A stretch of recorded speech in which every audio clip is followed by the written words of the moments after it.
Olá, bom dia. Continuando a nossa leitura, Evangelho de João, capítulo 3, a partir do verso 22. Vamos ler a palavra.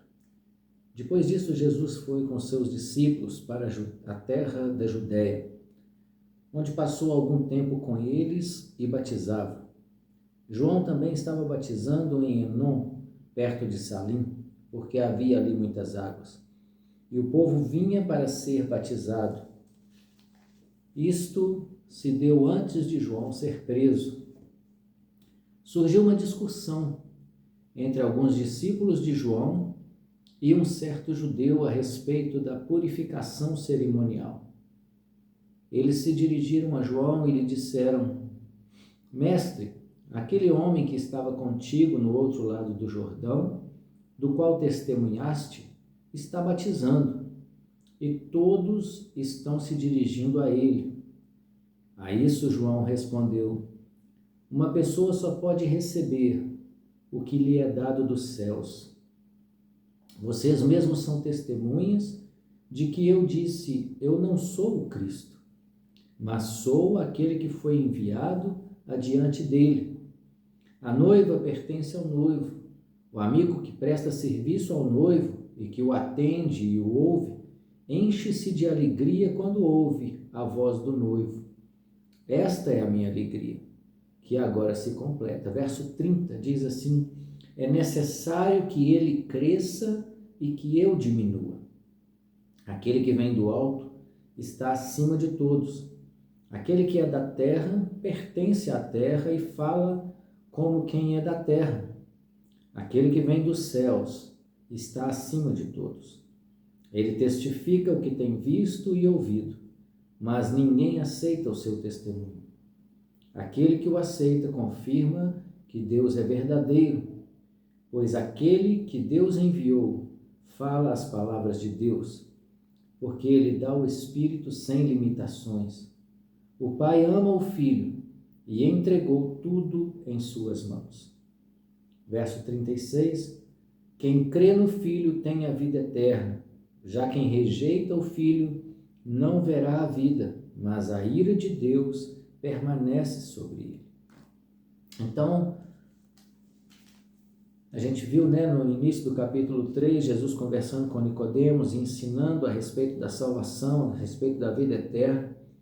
E agora, a partir do verso 22, nós vamos ver que João continuava batizando as pessoas e Jesus também estava batizando as pessoas. Esse batismo, a gente entende, compreende pelo Evangelho, era um batismo de arrependimento, um batismo de reconhecimento de que as pessoas estavam no caminho errado, que eram pecadores e que precisavam se reconciliar com Deus, voltar para Deus, se arrepender dos seus pecados e viver uma nova vida. Então, esse primeiro batismo é um batismo de arrependimento de pecado.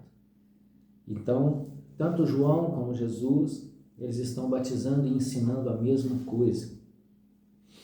E no verso 27, João vai fazer a declaração de que uma pessoa só pode receber o que lhe é dado dos céus.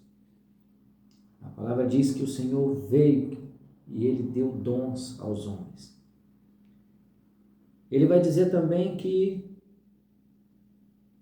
ele testemunha que ele não é o Cristo, no verso 28, mas que foi enviado adiante dele, ou seja, para preparar o caminho.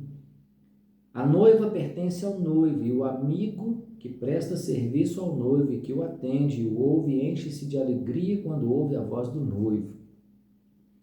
A noiva, nós vamos entender ela pela palavra, que é a igreja, aquela que o Senhor está preparando e vai vir buscá-la no último dia. E a noiva não é de João Batista, a noiva não é de Pedro, a noiva não é de Tiago, a noiva é de Cristo. Cristo é o cabeça da igreja e a igreja é o corpo de Cristo. O verso 30, João vai dizer assim: é necessário que ele cresça e que eu diminua. Como é bom a gente ter uma estima apropriada, uma estima no lugar certo. João sabia quem ele era. João não tinha essa vaidade, essa bobeira que as pessoas têm de querer ser melhor umas do que as outras.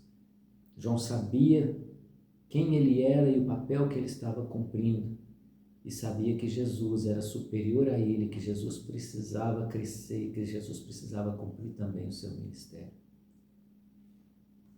Aí João vai dizer, a partir do verso 33, aquele que o aceita confirma que Deus é verdadeiro. Você já recebeu Jesus como Senhor e Salvador da sua vida, o único Senhor e Salvador, não existe outro caminho. Quem aceita confirma que Deus é verdadeiro. 34, pois aquele que Deus enviou fala as palavras de Deus, porque ele dá o Espírito sem limitações. Jesus operou em todos os dons, porque ele fluía em todos os dons do Espírito. Não tinha limitação para a operação de Jesus. Ele ensinou, pregou, curou, expulsou demônio. Ele fez o ministério completo, a obra completa. Ele amou, ele teve misericórdia. Ele multiplicou pães e peixes, ele fez a obra completa, até na cruz. Verso 34, pois aquele que Deus enviou fala as palavras de Deus, porque ele dá o Espírito sem limitações. O Pai ama o Filho e entregou tudo em suas mãos.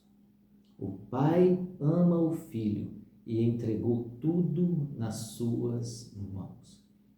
Alguns vão dizer que Jesus não é Deus, que Jesus não tem a mesma autoridade que Deus, que Jesus é um espírito iluminado. São tantas as versões a respeito de Jesus. Mas o que a Bíblia diz, no verso 35, é que o Pai ama o Filho e entregou tudo em suas mãos. Ou seja, tudo está nas mãos de Jesus. Por causa do sacrifício na cruz, por causa do preço pelos pecados, por causa da ressurreição, Jesus, ele agora tem o cetro de justiça nas suas mãos. E quando Jesus vier a segunda vez, ele vai julgar o mundo. Por quê? Porque ele deu a vida dele pelo mundo. E as pessoas querem outros caminhos, outros recursos. E naquele dia não vai haver como negar. Naquele dia ele vai dizer assim, por que você não acreditou em mim? Verso 36, quem crê no Filho tem a vida eterna, já quem rejeita o Filho não verá a vida, mas a ira de Deus permanece sobre ele. Quem crê no Filho tem a vida eterna. Quem tem um relacionamento com o Filho tem uma vida eterna. O Pai confiou tudo ao Filho, ou seja, Jesus, ele é a autoridade máxima outorgada por Deus para a salvação de todo aquele que crê. É isso que o texto está dizendo e é isso que nós precisamos. Que Deus abençoe o seu dia e que você tenha essa sensibilidade de entender o amor de Jesus. O amor de Jesus. Creia, confie, entregue a sua vida a Ele e seja 100% feliz, já desfrutando da vida eterna a partir daqui. Que Deus abençoe o seu dia.